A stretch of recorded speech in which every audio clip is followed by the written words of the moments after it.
Hello, everyone, and welcome back to another episode of Health Unfiltered. I'm Madison Shaw, your Director of Nutrition here at Infinity Sports Institute, and today I have an awesome presentation for you guys. I went to put it together last night, and I just fell into a wormhole. So today is full of great information about micronutrients.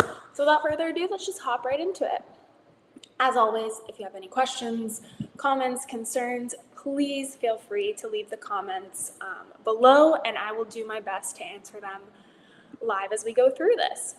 So I'm sure most of us have heard of IFYM if it fits your macros, or at least we're familiar with the idea of what a macronutrient is. If not, it's perfectly fine. We're going to cover what macronutrients and micronutrients are today in this video. So macronutrients are just protein, fat, carbs. There's a lot of emphasis on hitting or counting your macronutrient numbers, but what about micronutrients? Why are they important? Are they important? And do we need to be counting them? So the short answer is no. We don't need to be counting out micronutrients like we do macros. You know, we have a certain number of macros that we need to hit depending on the individual. And then there's micronutrients. So how do we calculate those for ourselves individually, and how do we know if we're getting enough? How do we know if we're deficient? Making sure that we're getting enough of these through food, and in some case, supplementation is extremely, extremely important. So that's what I want to highlight here today. So during today's video, we're going to cover a couple of things. We're going to discuss macro versus micronutrients. We're going to discuss what the benefits and functions are of some of the most popular micronutrients, what many of the popular micronutrient deficiencies are. Then we'll differentiate between vitamins and minerals. And then lastly, I'll share some of my favorite brands, both that I like and that I think are very reliable, both for supplements and for testing, and how you can find out exactly what micronutrients you may or may not be lacking, or maybe you have too much. So here we go. Now, macro versus micronutrients. So micronutrients are essential nutrients in the body that are needed in small amounts. This is a very general statement to function optimally or properly. They play a role in things like immune function, blood clotting, bone health, cell growth and repair, fluid balance. So really, really important stuff here, guys. And macronutrients, so like we mentioned, carbohydrates, fats, proteins, those provide our body with energy.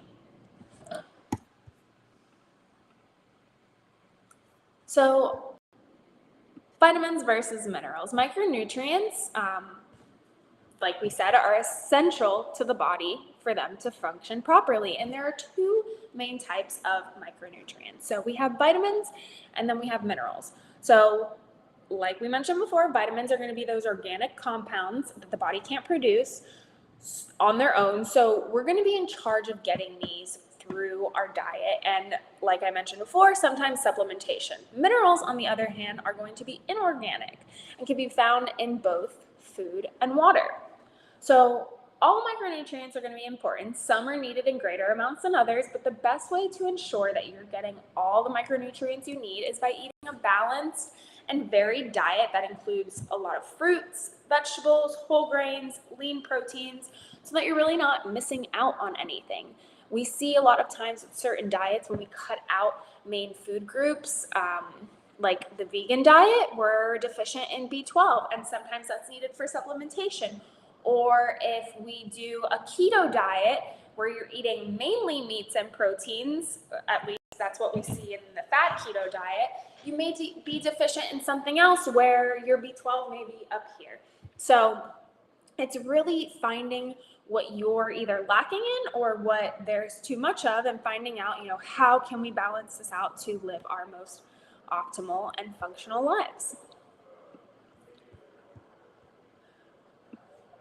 So we'll talk more about the function of the individual micronutrients, but here's a very zoomed out view of just some of the functions of the micronutrients that I think are super important. So you can see just by reading these 5 that if you're lacking in one or more micronutrient, this could be the root cause of some of the broadest issues. So micronutrients are in charge of supporting immune function, making sure that our skin and hair, nails are growing properly.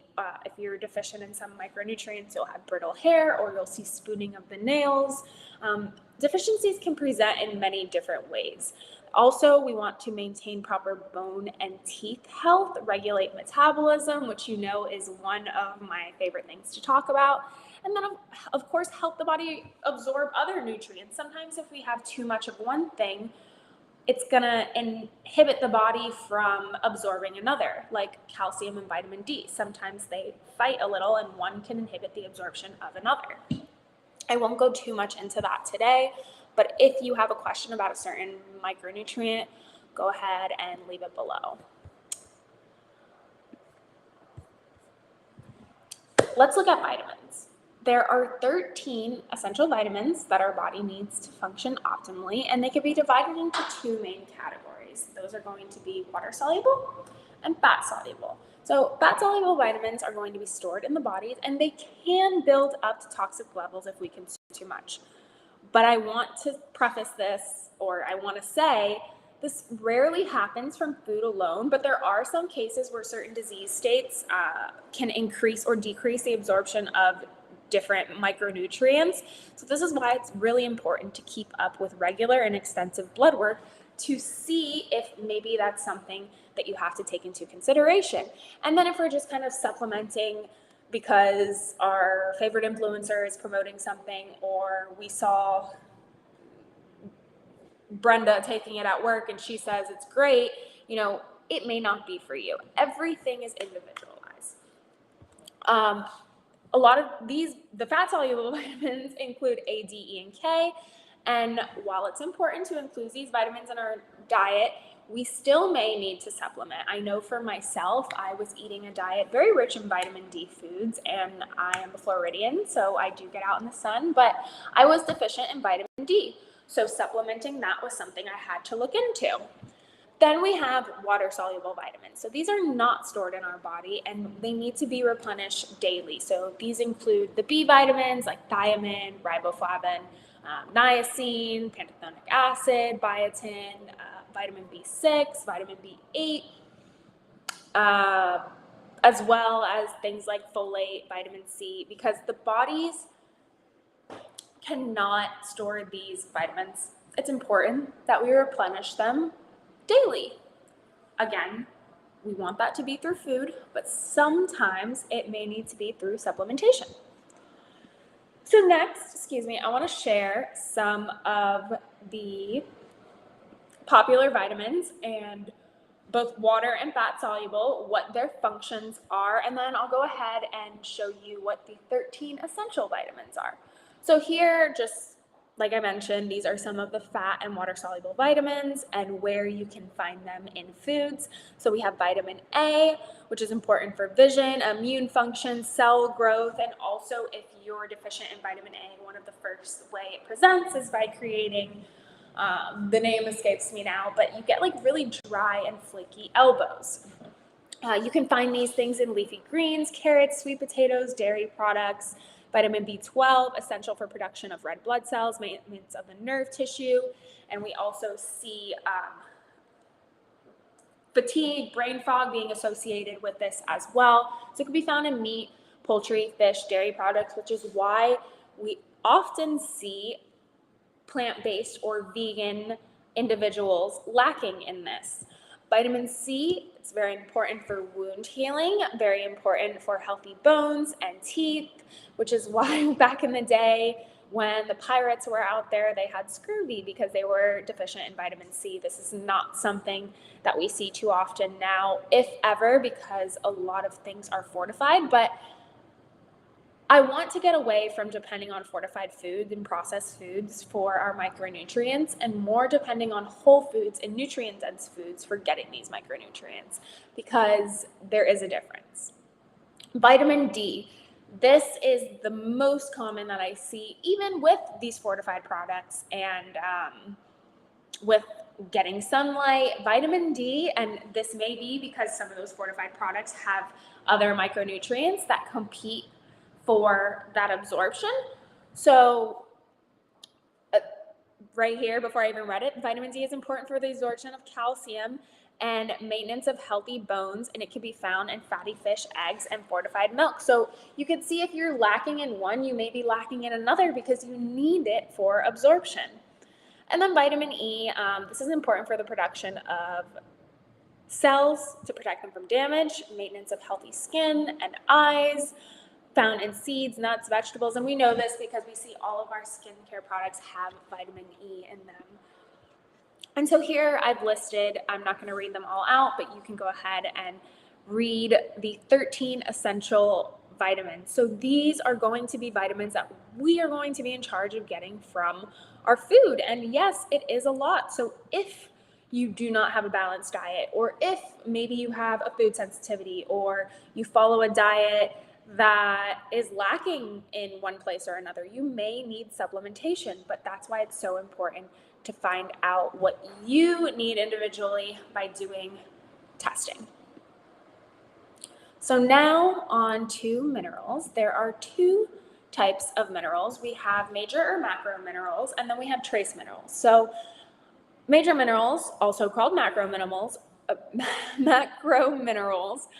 are needed in larger amounts, which makes sense, macro, than trace minerals. So these include things like calcium, phosphorus, magnesium. Magnesium is something I see so often. Sodium, potassium, chloride, sulfur, back to the sodium, something I see extremely often. People always say, oh, my doctor told me to stay away from salt, or I am eating low sodium, but it's more the type of sodium, and that's another discussion for another day, but we need and we want sodium, but it's where we're getting it from. So I always tell my clients, put Celtic salt or Himalayan sea salt or pink Himalayan salt, regular rock sea salt onto your food, or a little bit in your water after working out, because we need to replenish these. These are things that are needed, and the type of sodium makes a difference. So the regular salt, the iodized salt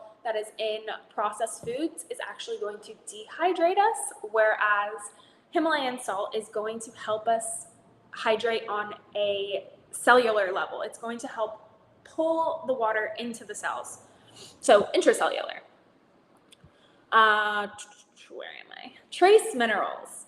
Trace minerals, on the other hand, are needed in small amounts. So these are iron, manganese, copper, iodine, zinc, selenium, chromium.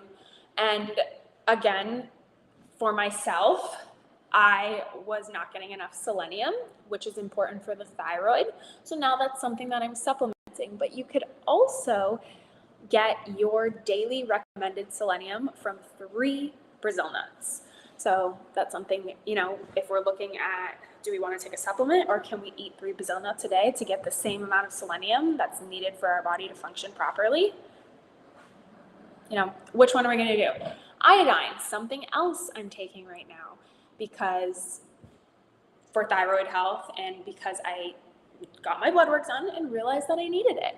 So it's extremely important. And these are not things that I would think that I just needed like off the bat. Of course, the first thing I would grab is a multivitamin, or maybe like a B complex or something like that. So it's really important to figure out what you need individually. So now going into minerals and their individual functions, if this will let me go. These are same thing as vitamins, some of the popular minerals and their functions and where we can find them in food. So folic acid is important for the development of neural tube in a fetus, which is why back in the day, I can't give you a certain date, I do not remember, our government, or the FDA, USDA, decided to start fortifying cereals and a lot of foods with folic acid, because if pregnant women are deficient in folic acid, the babies can I wouldn't say develop, but underdevelop their neural tube and be born with spina bifida, which is why you see a lot less cases of spina bifida these days because of the fortified food. So there's pros and cons to the fortified, but if we can get it from natural or nutrient-dense whole foods, that is always my recommendation. And right here, it gives us a list of where we can find them. So leafy greens, legumes, and like I said, fortified cereals. Then we have iron, so very, very important in the production of hemoglobin. It's going to carry oxygen into the blood, and this can be found in meat.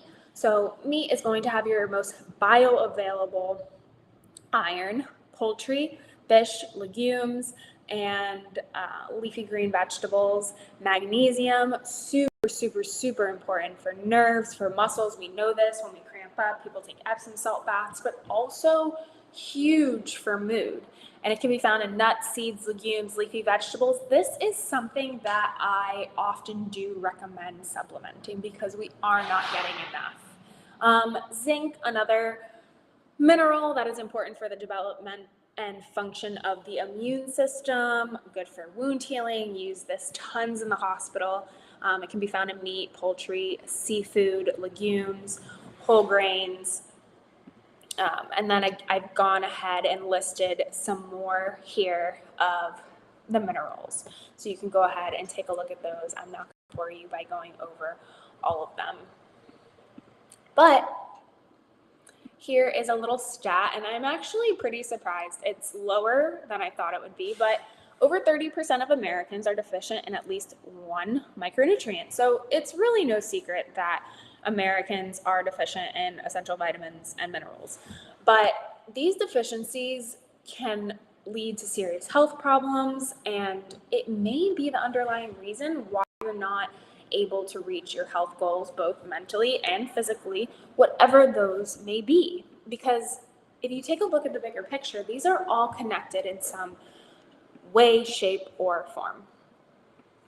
So deficiencies, vitamin and mineral deficiencies can cause, like I said, a range of health problems from fatigue, gut issues, birth defects, and in some serious cases, fatality. And most Americans aren't getting enough of the three big ones. So most Americans get enough. So I was like, oh, did I type that wrong? Get enough of the big ones. So A, C, and this was a stat I took from somewhere, and D. So I would say that I believe the A and C, but the D definitely not. Most of my clients come in here and they're deficient in vitamin D, including myself. So remember, these micronutrients help the body to function properly and optimally. And without just one, you're always going to be performing subpar. And maybe you don't know that because maybe you've been deficient most of your life. So you're just used to working at 90% or maybe 80% or maybe 70%, 50%. Who knows? That's why it's so important. I keep saying it, I sound like a broken record, but to test regularly. Think of it like a puzzle. So yeah, you can see the big picture, but if you're missing that one piece, like, isn't that so annoying? You're like, well, this puzzle is not done. It's not, I can't hang it up on the wall. I can't show someone. I can't glue it all together. If you're missing that one piece, it's not the puzzle. You're not finished with it.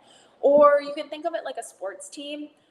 Take hockey, for example. If your team is on a power play, think about the other team. Yeah, they can still defend you. They might be able to, but you're missing one very important player. So no matter how hard you try, you're not performing at 100%. You may still be able to get the job done, tug along, and live your day to day. But if you're missing that one key player, that goal is going to go through eventually. So I hope that example made sense. But vitamin and mineral deficiencies can cause so many issues, and I see so many of my clients come in here and they're doing all of the things right, and they feel like, maybe they are eating all of their, whole foods and things like that, but it has just gone on for so long that the deficiency needs supplementation, or the issue needs us to, kind of fill in where they're lacking. Broken record again. Come in, get tested, don't self-diagnose. Work with your healthcare professional to find out exactly what you're lacking and recommend something individualized for you. I know here, if you have the access to it or can see a functional or integrative medicine team, please do so, because we are going to take micronutrient testing, and then we'll come up with a protocol just for you, whether that be compounded injectable vitamins and minerals, or just taking them from a reliable company. We will find what works for you so that you're not deficient or you're not coming up in toxic levels. But here are just some basic things that you can do to ensure that you are getting enough, and if you're not, where you can kind of take those actionable steps to make sure that you will be. So first is simple. Eat a healthy diet that includes fruits, vegetables, grains, lean proteins. Get a balanced diet. If you're lacking something, like I said, if you are a vegan, if you're mainly plant-based, if you have a chronic disease or illness that enables you to eat a certain food, or whatever the case may be, it's okay. We can find something that works for you to make sure that your body can work optimally. Second, talk to your doctor or dietitian or whoever your healthcare professional is about getting micronutrient tested. I know I said I'm biased, but if you have the means and can get in with a functional or integrative medicine team, please do so. Oftentimes you can be in range, but symptoms of fatigue or aches or inflammation, rashes, whatever it may be, still occur. And there's new research emerging every single day that supports that the RDA for vitamins and minerals is outdated. And integrative and functional medicine teams, at least in my experience, are typically more up to date on what you may or may not need. If you suspect that you may be deficient in something, ask your doctor to order a blood test. Ask your healthcare professional. The only way to know for sure if you have a deficiency is to test. We can go off symptoms, which are definitely going to give us a good insight, but we will not know until we see those numbers. Another one, and this one is super simple, and even, in my case, this did not help me, but it's definitely going to be something that can help you improve your level. So making sure that you're getting enough sun, going out and getting the sun, typically in the early morning, without sunglasses if you can, without sunscreen, to make sure you get vitamin D, because it's essential for strong bones and teeth and energy, brain fog, gut, literally everything, immune health. And the best way to get vitamin D is by spending time outside in the sunshine. Excuse me. And finally, do remember that you can get too much of a good thing. Just as deficiencies can cause health problems, taking too much of a certain vitamin or mineral can also be harmful. So please don't just say, I feel this is what the bottle says, and then I'm going to start taking it. Because if you don't need it and you're taking it from the supplemental form, you can kind of put yourself in a place where maybe you have too much of this micronutrient, so you're now going to inhibit the absorption of something else, or they all work together. One is not single from the other. So be sure to talk to your healthcare professional about the right vitamins and minerals for you. I know that I said I was going to share some of my favorite brands, those being Life Extension and Thorne. You can find them both on Amazon, but I love both companies because they voluntarily pay for extensive research and efficacy testing, which I really appreciate and enjoy, not only for myself, but to show my clients that these things are really working. And I myself have tested out different vitamins, checked my blood work, and see, what gives you the most bang for your buck. So those are the two that I recommend. If you want something in particular, please reach out to me. If you have a question about a certain micronutrient or macronutrient, let me know. I'm always here for you. But that is all I have for you guys today. Thank you so much for joining me for another episode of Health Unfiltered. And I will see you next week, where I'm going to talk about some tips on how you can tackle the holidays without restriction or guilt. So thank you again for joining me, and I will see you guys